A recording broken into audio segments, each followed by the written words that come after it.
all of you this afternoon. I know that some of us may be having a split screen or something as we look at the mayor's press conference, but I wanted us to get started on our work. I want to just take a minute to thank those of you who are joining us today.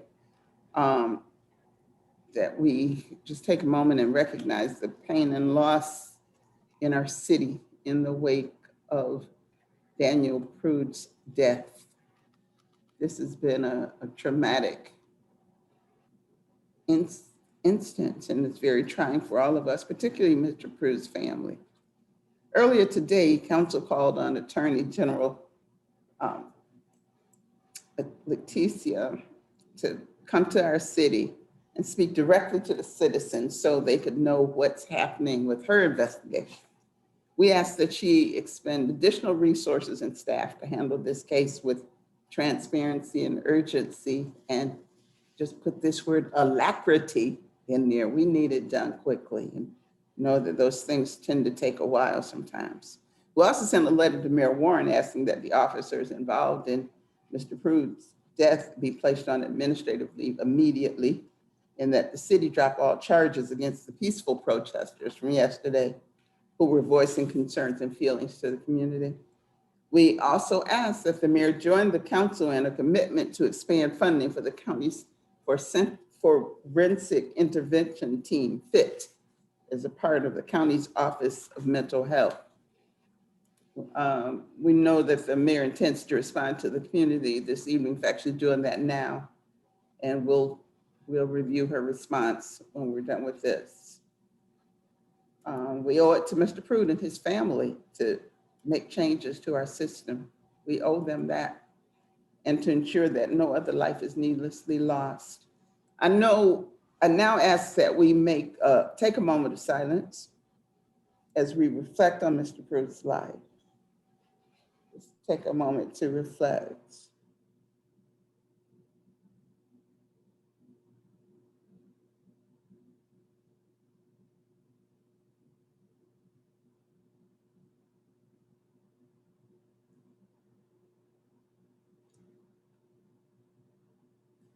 And I ask that we also be guided in doing what is necessary to address this situation and to make our community, our city, a better place in order to ensure that nothing like this occurs in the future, that we do our work, do our job in that regard.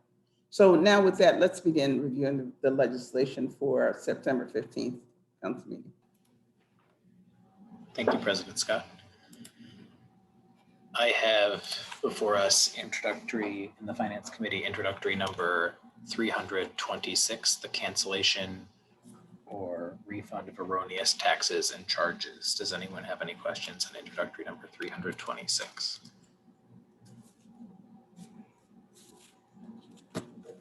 Nope. Hearing none, I'll move on to introductory number 327. Which is an amendatory agreement with Cipher Works Incorporated for online employee training. Any questions on introductory number 327?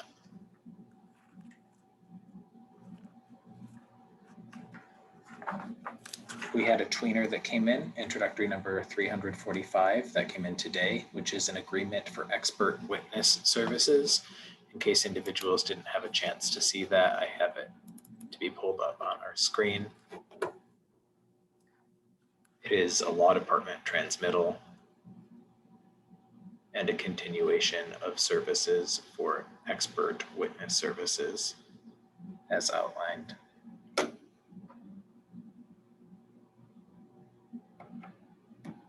Is this this is a renewal of an agreement that we had previously, or what? What is this? It said the law department recently entered into the public service agreement in January of 2019, is authorized in ordinance 2018. So it's it was a one-year contract, but it's got 5-year renewal? They've worked with the organization since 2015. And I believe that this is a continuation of the agreement.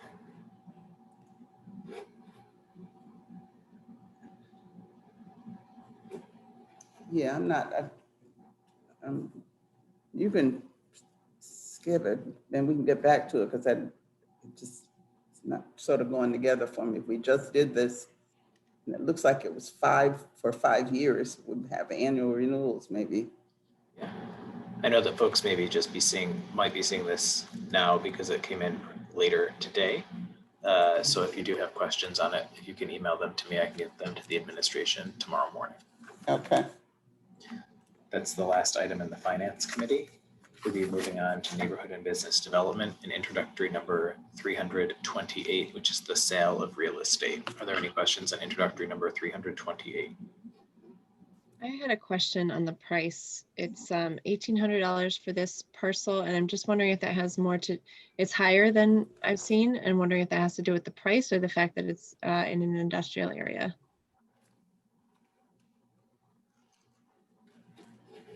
If it has to do with the Okay, price. not the price, the size of the lot. Okay.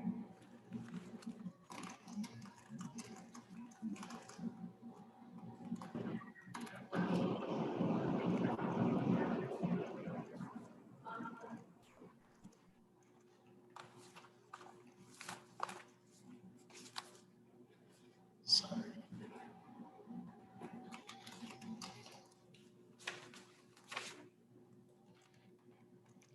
Any other questions on this item? I guess it's me and you. Hi, Councilmember Harris. We are on introductory number 328 in the Finance Committee.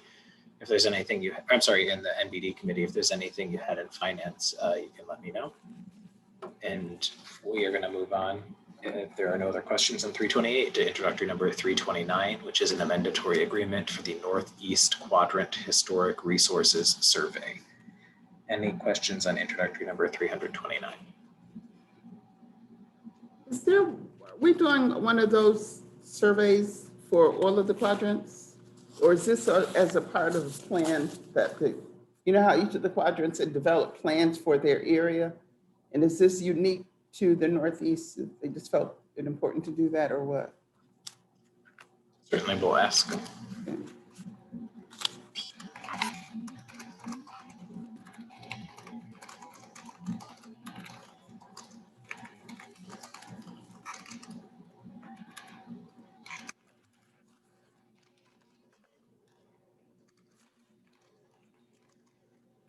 So I have, is this unique to the Northeast, or does every quadrant have, or will they develop a similar plan? Yeah. Any other questions on 329?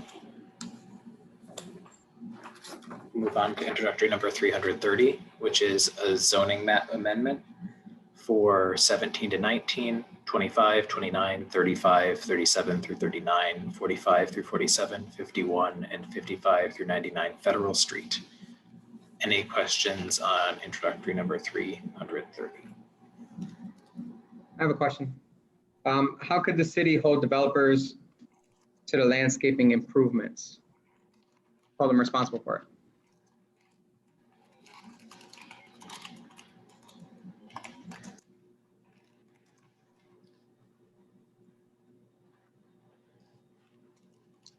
I know in earlier discussions with the group, they had talked about potential energy efficiency, use of ground source heat pumps, and wondering if we can get any information on whether or not that made it into the final plan.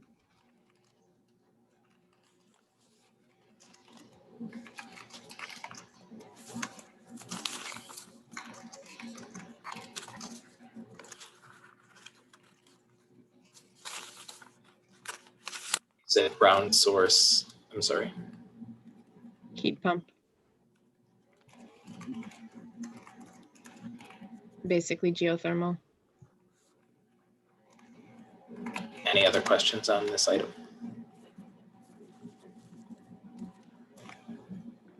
We'll move on to introductory number 331, which is a zoning map amendment for 663 through 665, 667 through 669, 671 through 677, 690 or 679, 695 through 697, 701 through 703, and 705 through 715 Culver Road. Any questions on introductory number 331?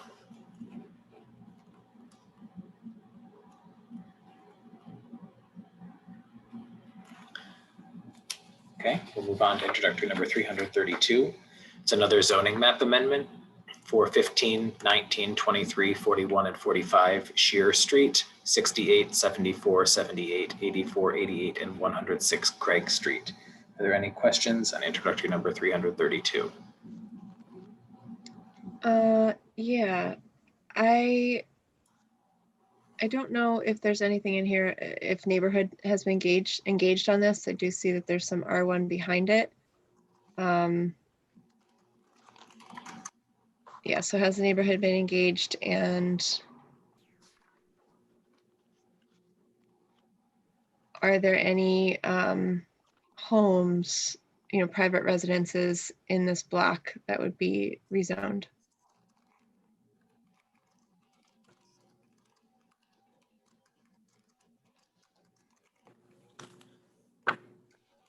Josanne, do you know if this is the one that I sent the larger map image of to everyone?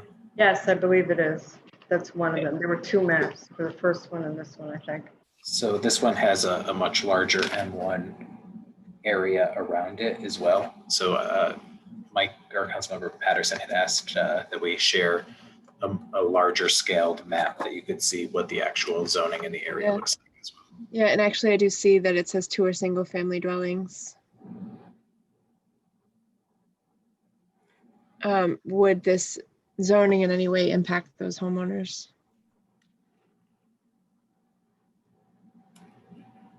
Sure. So I'll change your question to how would the zoning change impact the homeowners?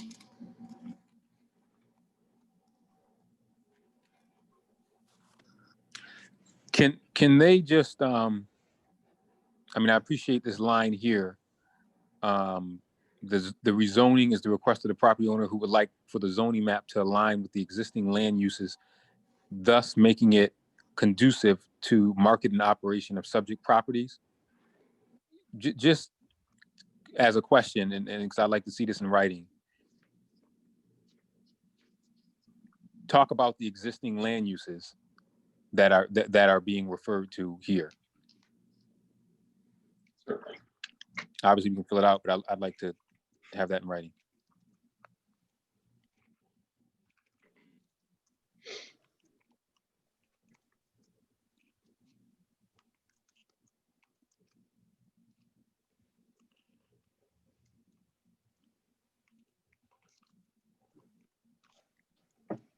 So I phrase that, what are the existing uses of the properties that are included in this rezoning application?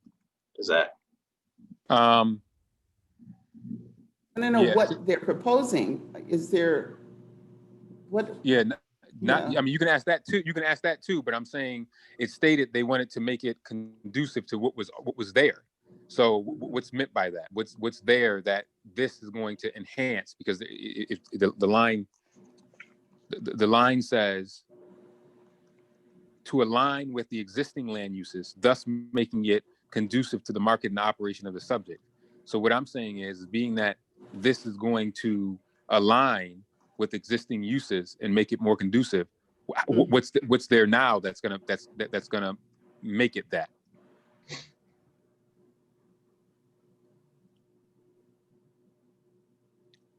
I'm pretty good at most neighborhoods in the city, but I just would like to have that spelled out. And the other question you asked too is good. So I mean, both of them. Are there any other questions on 332?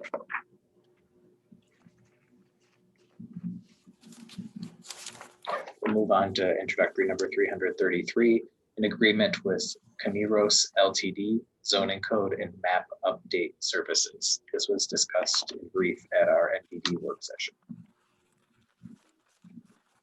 I have a couple questions. One, it says that the public engagement to inform zoning code and map update would be facilitated through the City Planning Commission public meetings. Can we make sure those meetings are held after work hours so that people can attend, number one? Or if they can, make sure that they have some meetings in areas that have community associations to make sure that people are attending. The planning commission does meet in the evening, just as an FYI, at 5:30. Good, thank you. The other question would be, we had two proposals from Rochester-based organizations, yet we chose the one that's based in Chicago, Illinois. In current times with coronavirus, I would think we would support local, even if it costs a little bit extra.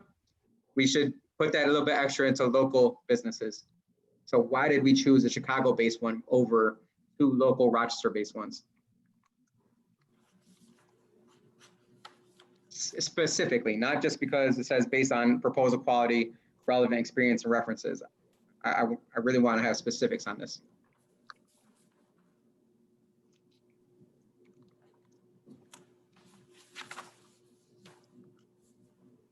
Now I just have a third and final one. When you're ready. Yes. How many rezones will this get done? Is there a certain number of it, or will it handle all of the rezoning that we need to get done?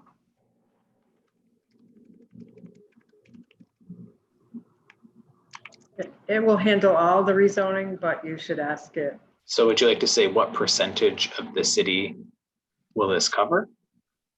Or are you asking the land mass that it will cover, or are you trying to identify the actual zoning changes that might occur? I think my biggest thing is that I don't want another legislation coming up in the future, like we already see before, where we have to give them more money because of unexpected timeframes, whatever. So will this cover all the rezoning for Rochester, or does this cover a specific percentage of the rezoning that we need to get done pertaining to 2034 plan?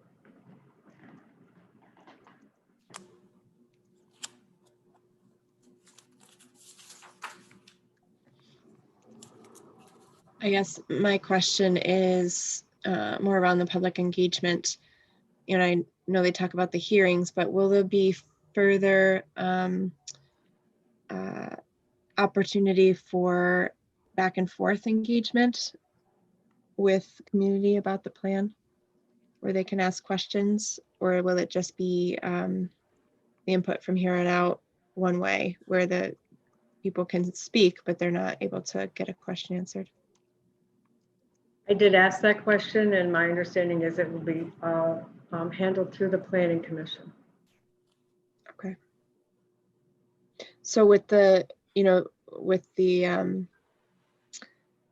think they said that they were listing neighborhood groups as partners. So will they get a chance to, I guess, how will neighborhood groups be solicited for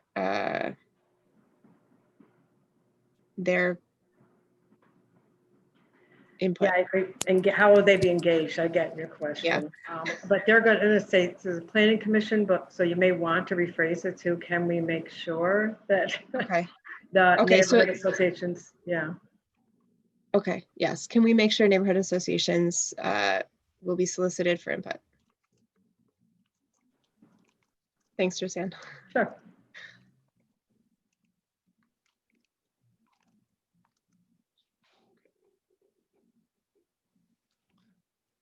I just want to go back to Councilmember Pio's last question and read yours as well, Councilmember Lupien, to make sure I have them right. Councilmember Pio, will this cover, or will this plan cover all the zoning changes that we need to do for 2034, or would council see legislation for more zoning changes after this? Sounds good to me. Thank you. Okay. And then Councilmember Lupien, what type of engagement will take place with the community? Will there be back and forth? Will people have questions answered? Can we make sure neighborhood associations will be solicited for input? There you go. Any other questions on 333? On to introductory number 334, the L2P West Side Housing Project. Any questions on 334? Yeah, I a guess question. Oh, go ahead, Lachey. Okay. Let me go back to, I was just curious as to, I just wanted more information on the tax. The, excuse me. Lost my place. I'm sorry. Let me just get back to what I was looking at. Had my question up here. I apologize. I'd like to just get more information on the 30-year tax exemption. I guess it's line 2, number 2 on the on the transmittal, and it just says they will provide a 30-year exemption for annual in lieu of payment equal to 10%. Can they explain what that is? 'Cause I'm not familiar with how that works. Sure. And is this project in collaboration with Zion Hill, or is this solely just Urban League?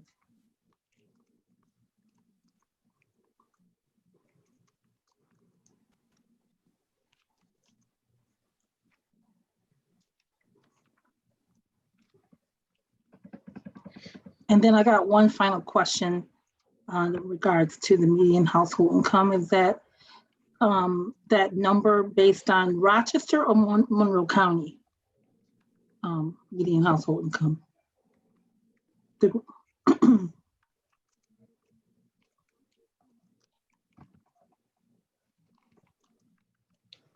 BJ, I have a question. 1 second.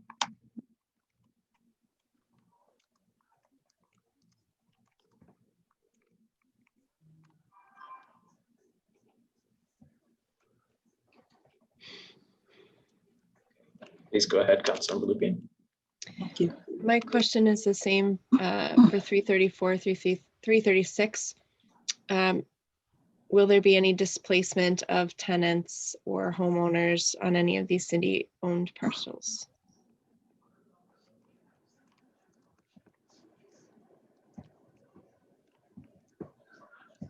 Do you want to say city-owned? Because they say city-owned?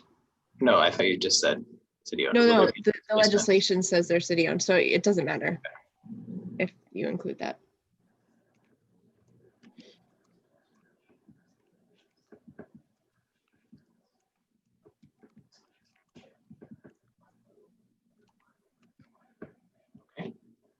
You want that for 100 or for 336 as well?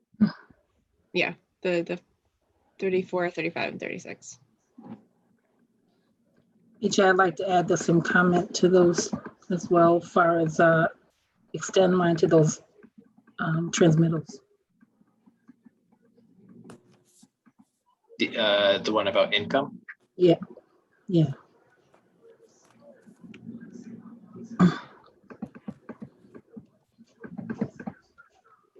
Okay. Are there any other questions unique to introductory number 334? Hearing none, we'll move on to introductory number 335, which is the Pueblo Nuevo 2 housing project. I have the 2 questions from Councilmember Lupien and Harris already put in. And BJ, for 334 and 335, is it clear that these projects are consistent with the housing policy statements we had put into effect a couple of years ago? There's no reference to what our basis is, our constraints, our goal, our vision. Does it tie back to any of those things? Are you talking about when we identified through terms like a more distinct element that would identify like 30% area? Yeah. Median income? Yeah. Okay. Josanne, do you remember the specific terms of that? I don't remember the terms. I remember what she's referring to. Yeah. and- I'm just gonna mark it highlighted and I'll go back and figure out the correct way to phrase that question. Yeah, because we're doing, we're moving quite a few few housing kind of things through. And we really need to make sure that we're consistent or faithful to what we said we were going to do as far as providing certain types of housing or having a goal to do that, to support that kind of development.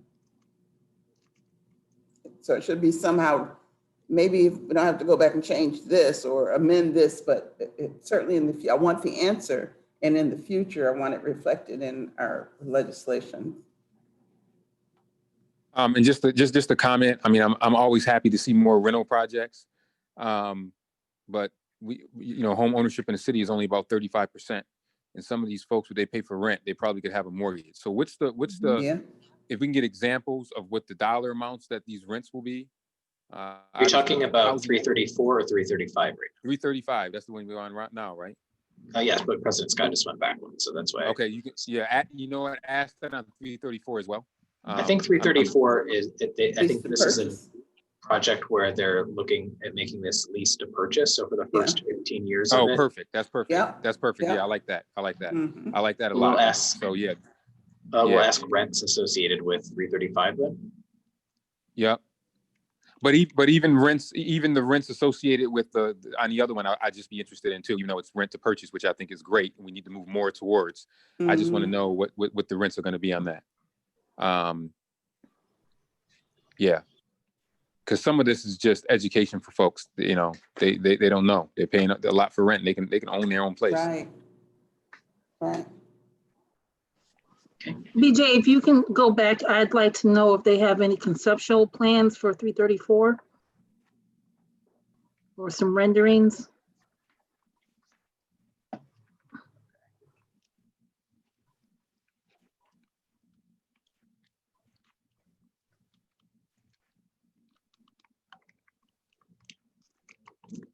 So just as a point of reference for 334, I wanted to point out too, because at the bottom, it says the goal is to rent the property for the first 15 years and sell each one to its current resident. So if someone were to leave in year 14 even, and the next person come in year 14, they could still buy it in year 15. Is it almost like the HUD, how the HUD home program is? I'm not familiar with that program, so I Okay. don't want to speak to it. Since we've gone back a couple times, I just want to make sure I have all the questions for 334. Can we have a breakdown essentially of what the second bullet means with the tax exemptions and the 10% shelter rents? And that's Councilmember Harris. Is this project in collaboration with Zion Hill, or is it solely an Urban League project? Councilmember Harris. Is the median household income based on Rochester, Monroe County? Councilmember Harris. Will there be any displacement of homeowners or tenants on this project? Councilmember Lupien. Then I will figure out the specific verbiage behind this, but are these projects consistent with the categories that we established a number of years ago, Council President Scott? What are the rents associated with this project, Councilmember Evans, and are there any renderings for this project, Councilmember Harris? Okay. So at 335, we also have, that's the Pueblo Nuevo item. We already have Councilmember Lupien's displacement of homeowners or tenants question. Councilmember Harris, household income based on Rochester, Monroe County. President Scott's question about the categories, and Councilmember Evans's question about the rents associated with the project. Are there any other questions on 335?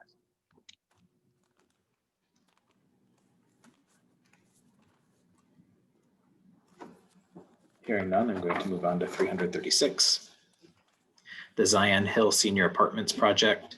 And I have Councilmember Lupien. Will there be any displacement of homeowners or tenants on this project? And is the medium household income based on Rochester, Monroe County for Councilmember Harris? Any other questions on Zion Hill Senior Apartments project?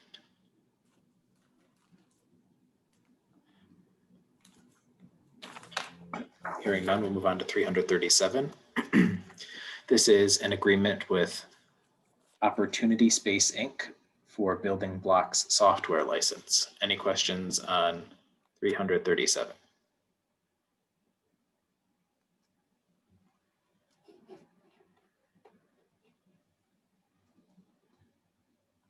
Okay, we'll move on to Parks and Public Works, where we have introductory number 338, which is an agreement with the Genesee Transportation Council, West Main Street Transportation and Placemaking Study. Any questions on introductory number 338?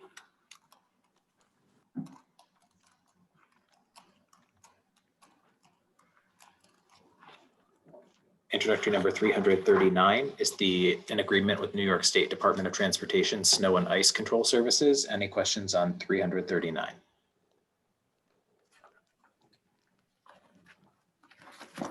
That concludes Parks and Public Works, and we'll move on to Public Safety, Youth and Recreation. Introductory number 340 is the receipt and use of funds from the U.S. Marshal Service. Any questions on introductory number 340? I do. Just give me 1 second.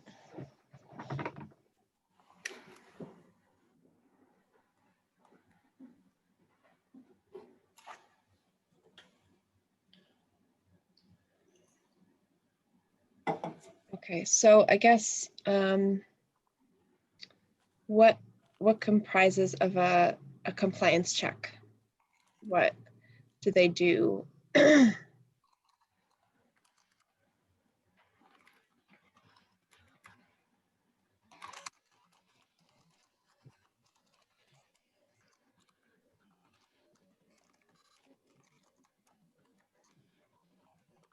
Are you finishing the sentence or were you done? I'm done. Okay.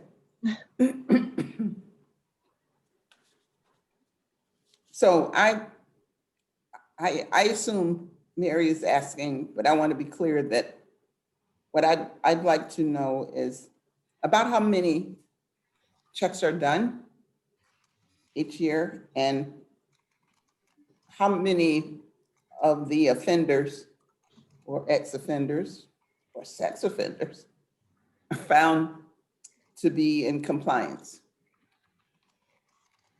Like how often is it that they go out and find pornography on the person's computer, or that the person is not home and they're supposed to be, that kind of thing?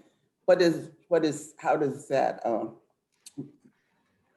just reveal itself? Any other questions on 340? I guess, is it, are these checks done for all levels of sex offenders or just, the more serious ones?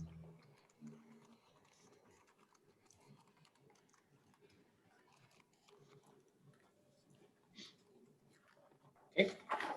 Introductory number 341, grant agreements, New York State Governor's Traffic Safety Committee. Any questions on 341? I do. So the funding, or the pedestrian safety enforcement and education program, it talks a lot about that, but then it seems like this is, the 41,000 is about traffic enforcement details. So I'm curious as to what that consists of. Is that, is that just someone an officer in a car, watching for speeding? Is it watching for jaywalking? Like what are they looking to enforce? And if these intersections are deemed more dangerous, what are we doing from a design standpoint to make them more safe?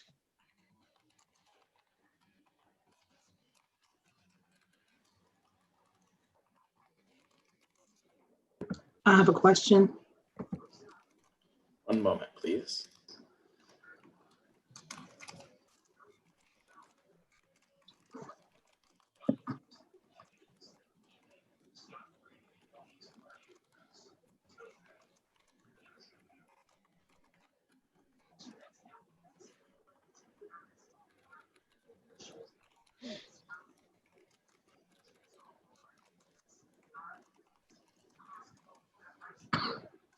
Go ahead, Councilman Barreras. I see that they have the child passenger safety grant. I'd like to know what kind of provisions are they using, or what kind of activity is going on for child safety checks during the COVID-19, and how are they handling that? outreach to the community. Since we're still receiving funding for that.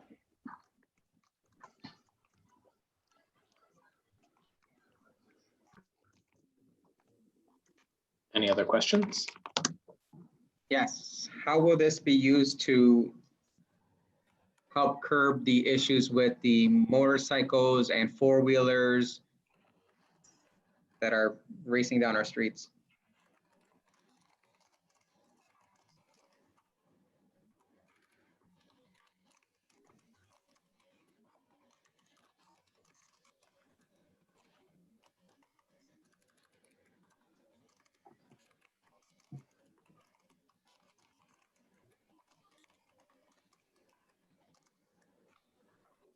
Any other questions on 341?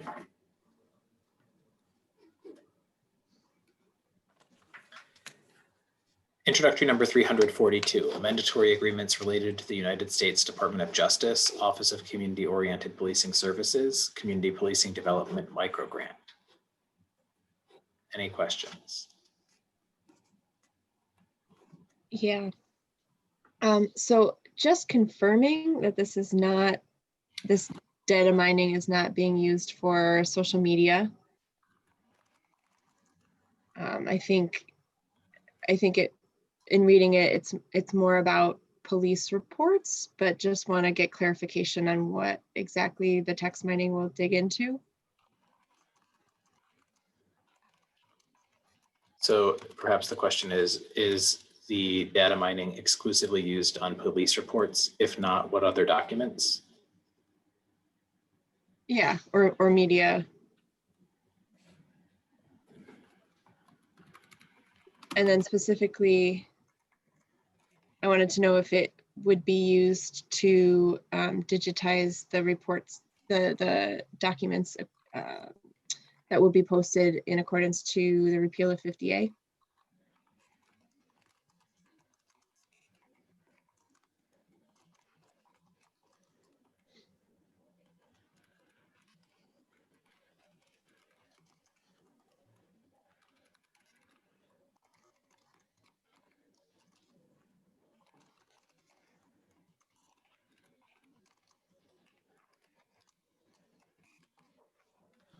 Any other questions on 342? Yes. I want to make sure that we ultimately keep control and that we own the data in the end. It's not connected with any other software system so that if we don't use that software anymore, all the data is gone. Do we keep the data at the end of this? Do we own the data?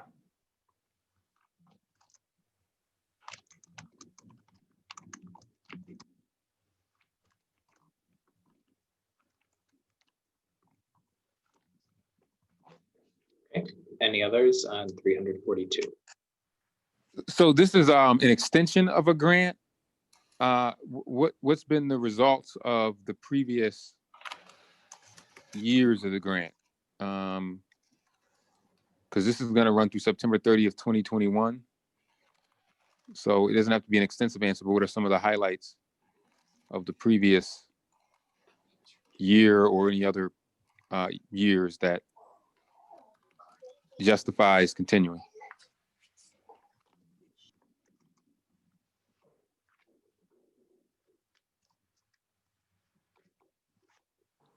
Last call on 342.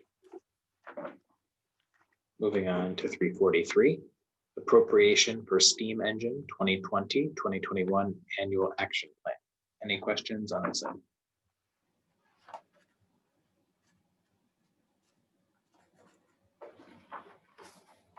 Hearing none, we'll move on to 344. I'm sorry. I was looking through the transmittal. I couldn't move fast enough. How many students have gone through this? It says it will serve up to 140 youth ages 6. If they don't have it back as far as 2012, historical numbers of kids that have been impacted this over the years that this has been in place. I support the program wholeheartedly, but interested in the numbers.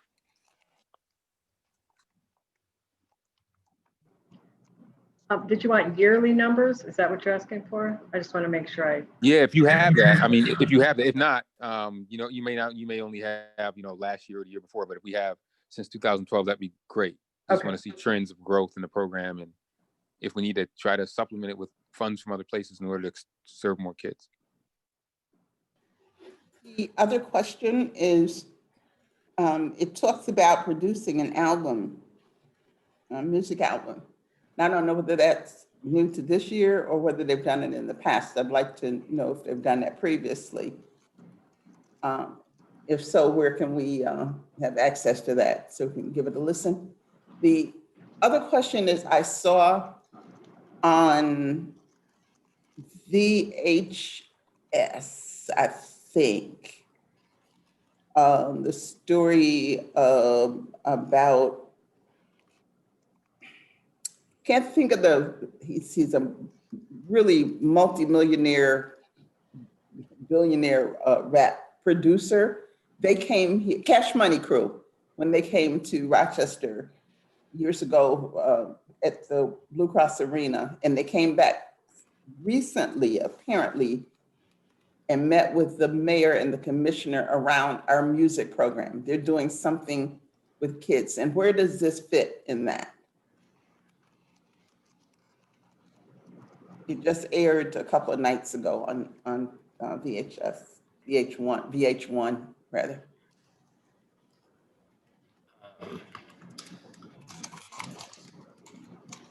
So can this effort be, or can this be linked to city efforts with Cash Money Crew for joint programming, or? Yeah, I'll get you, because Cash Money Crew is the original one, but it spun off all of these other acts, and the one who came here is the one who actually developed that whole body of music and all of those artists. I'll get you the name, because the mayor and the Dries commissioner met with him at one of the rec centers to talk about our music program. So it had to be this, but I had not really heard about our involvement with them prior to that. So I wanted to know where this fits. And I'll get you the name. Certainly. It's Lil Bow Wow's dad. You know who that is? I'm sorry? Lil Bow Wow's dad. You know who that is? Big Bow Wow? No, Little Bow Wow. Shad No, Moss. that was his dad. Shad Moss is his real name. What'd you say, Millie? No, I said Bow Wow's real name is Shad Moss or something like that. I'm not sure who his daddy is. Yeah, okay. I Conta's get just it. shaking her head. For the record, he's still little. For the record, he's still little. Now he's grown. He's as big as, well, not size, but in terms of reputation and money, he's about almost big as his daddy now. So Yeah, he is. I have a question. On 334, or sorry, 343. 343, yeah. Who's gonna own the masters to the album? so when the money rolls in, yeah.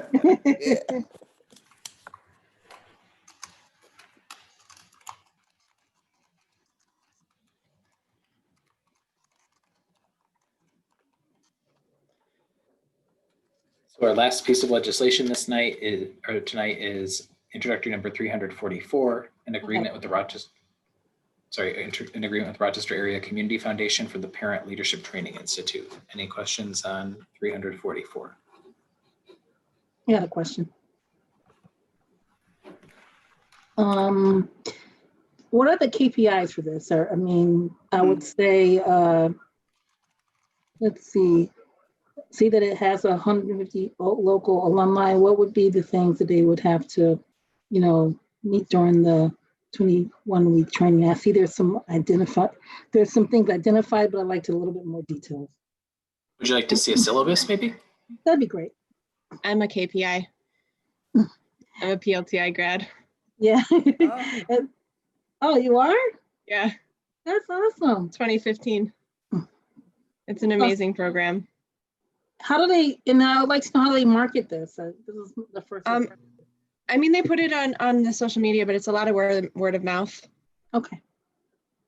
And I'm a Ricardo, founding, and I need to find out. You know what? I'm technically on the I'm one of the founding board members of this Mhm. organization, as well as my involvement with the community foundation. So I'm a big supporter of this. So I just need to, if you can find out if I need to abstain. Are you on, you're on the granting committee? I'm on the granting committee, but I'm also affiliated with PLTI. I was one of the Currently founding. or historically? I got to see if I'm still on their board or not. I can't even remember if I'm still on the advisory board. Mayor, you gotta abstain too. No, Mary does not have to abstain. I'll follow up But, with you on that, Councilmember Evans.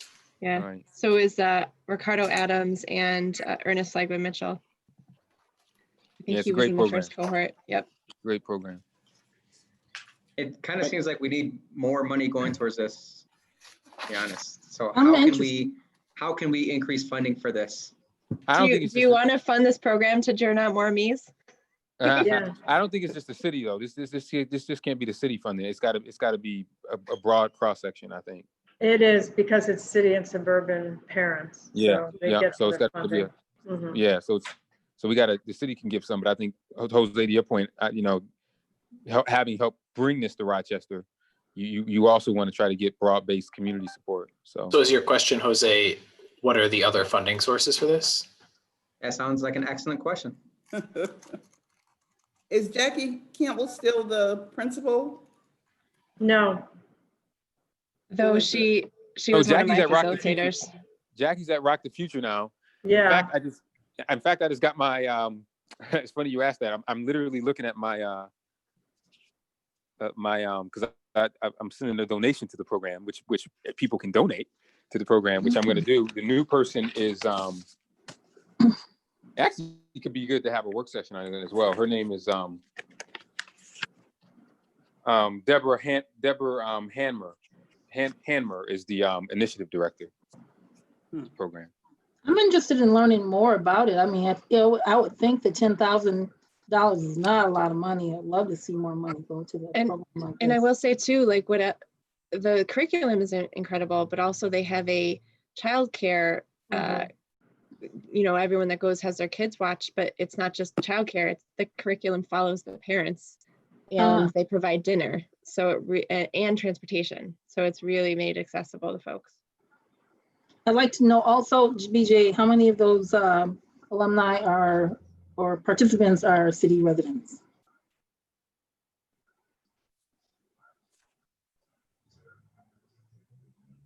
So how many of the participants so they might have it tracked as when they were in the program, but they might not have where they currently live. Are you interested in when they attended the program, if they were city residents as alumni? Yes, that'll work.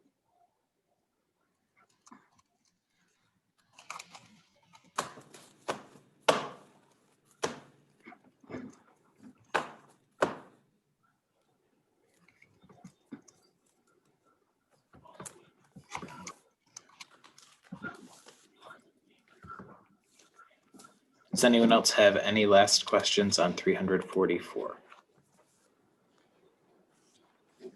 right, hearing none, that would conclude our legislation, and I'd toss it back to you, President Scott. Starts again? Well, we're finished, right? We are. Okay.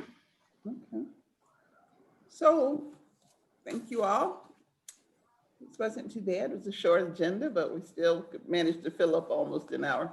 So thank you for your time. We will be talking again very soon, following up on some of the pressing matters that we've been dealing with yesterday and today. All right. Meeting's adjourned.